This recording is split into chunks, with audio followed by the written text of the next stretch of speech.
Olá, nós vamos resolver agora o exercício 12, da parte dos exercícios complementares do capítulo 4, frente 2, da página 229 do livro 1 de Física. Então vamos ler. A figura representa uma câmara fechada C de paredes cilíndricas de material condutor ligada à Terra. Então você tem aqui à direita essa câmara, que é um cilindro, ligada aqui para um fio terra. Em uma de suas extremidades há uma película J, de pequena espessura, e por ela pode atravessar partículas. Coincidente com o eixo da câmara, há um fio condutor F mantido com potencial positivo em relação à Terra. Então você pode ver ali esse fio F, ali paralelo ao eixo, né? E ele está conectado a esse circuito, gente. Tudo bem? Vamos continuar a leitura. Ele fala que o cilindro está preenchido com um gás de tal forma que partículas alfa que penetram em C, então as partículas alfas que estão entrando aqui em C através da película J, colidem com moléculas do gás, podendo arrancar elétrons das mesmas. Então, a partícula alfa entra aqui, ela vai colidir com o gás e vai gerar um íon que vem aqui para a câmara e um elétron que vem aqui para o fio F. Esse elétron vai entrar nesse circuito, né? E vai gerar uma corrente nele. Continuando a leitura, diz que nesse processo são formados íons positivos igual ao número de elétrons, né? Que se dirigem respectivamente para C e F, muito bem. Aí diz que o número de pares elétron-íons formados é proporcional à energia depositada na câmara pelas partículas alfa, sendo que, para cada 30 elétrons-volts de energia perdida por uma partícula alfa, um par é criado, ou seja, a partícula alfa entra ali com uma dada energia. Quando você tem 30 elétrons-volts de energia entrando ali dentro, você vai formar um íon e um elétron. Esse parzinho. Continuando aqui, ele fala que analise a situação em que um número n igual 2 vezes 10 a quarta partículas alfas, cada uma com uma energia cinética de 4,5 vezes 4,5 megaelectronvolts, penetram C a cada segundo. Então, você não tem por segundo só uma partícula alfa entrando, você tem 2 vezes 10 a quarta partículas alfas, sendo que cada partícula dessa que está entrando ali, ela tem uma energia de 4,5 megaelectronvolts. Então, dá para você saber a energia total que entrou ali dentro em 1 segundo.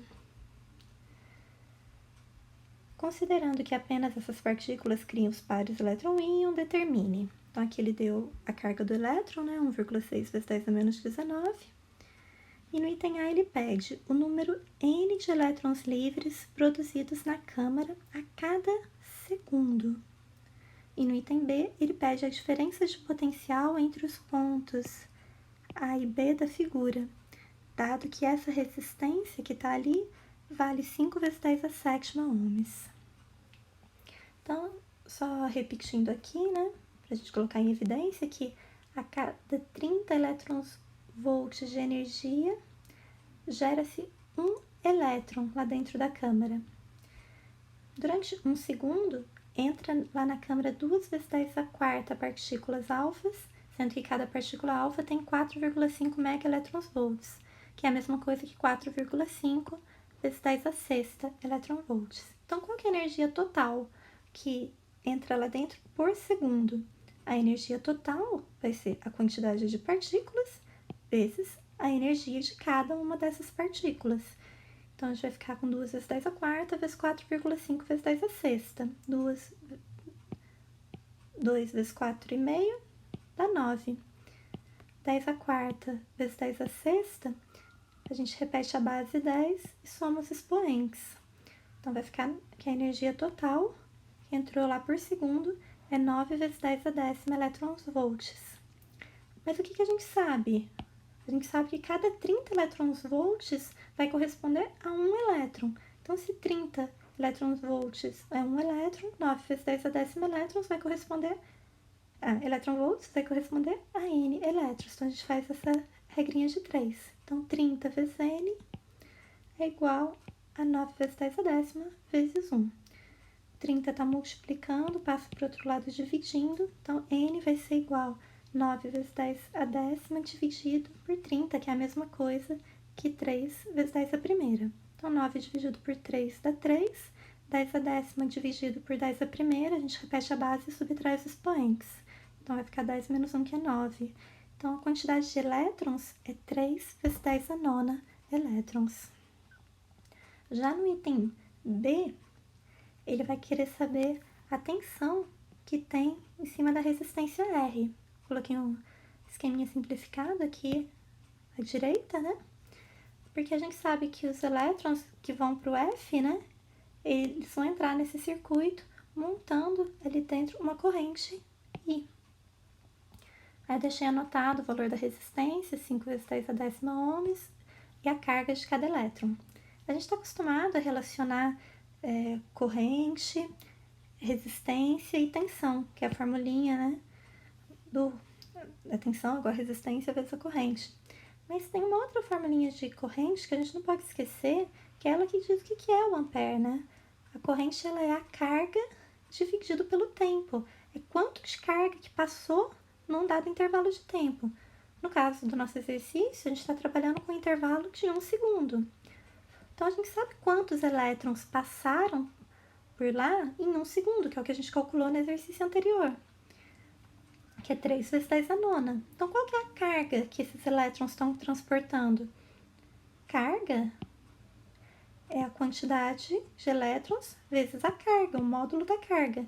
Então, a carga vai ser a quantidade de elétrons, 3 vezes 10 a nona, multiplicado pela carga de cada elétron, que é 1,6 vezes 10 a menos 19.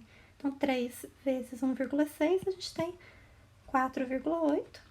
E o 10 a nona vezes 10 a menos 19, a gente repete a base, somos expoentes, vai ficar 9 menos 19 dá menos 10. Então, a carga que a gente tem, que vai estar passando ali a cada segundo, é 4,8 vezes 10 a menos 10 coulombs. Portanto, né, a gente tem dessa fórmula, né, que a corrente é igual a carga dividido pelo tempo. Nosso tempo é 1. A nossa carga, 4,8 vezes 10 a menos 10. Então, a gente ficou com essa corrente de 4,8 vezes 10 a menos 10 amperes. Agora sim, a gente usa a formulinha que a gente está acostumada para circuitos, né? A tensão é igual a resistência vezes a corrente. A resistência 5 vezes 10 a sétima e a corrente 4,8 vezes 10 a menos 10. Multiplica o 5 pelo 4,8, dá 24. Para o 10 a sétima vezes 10 a menos 10, a gente repete a base e subtrai aqui os expoentes, né? Vai ficar 7 menos 10, que dá menos 3. Então, a tensão é 24 vezes 10 a menos 3 volts, que passando isso daqui para mili, né? Então, vai ficar, só para colocar a unidade, vai ficar tensão igual a 24 milivolts. Então, é isso, gente. Espero que vocês tenham entendido.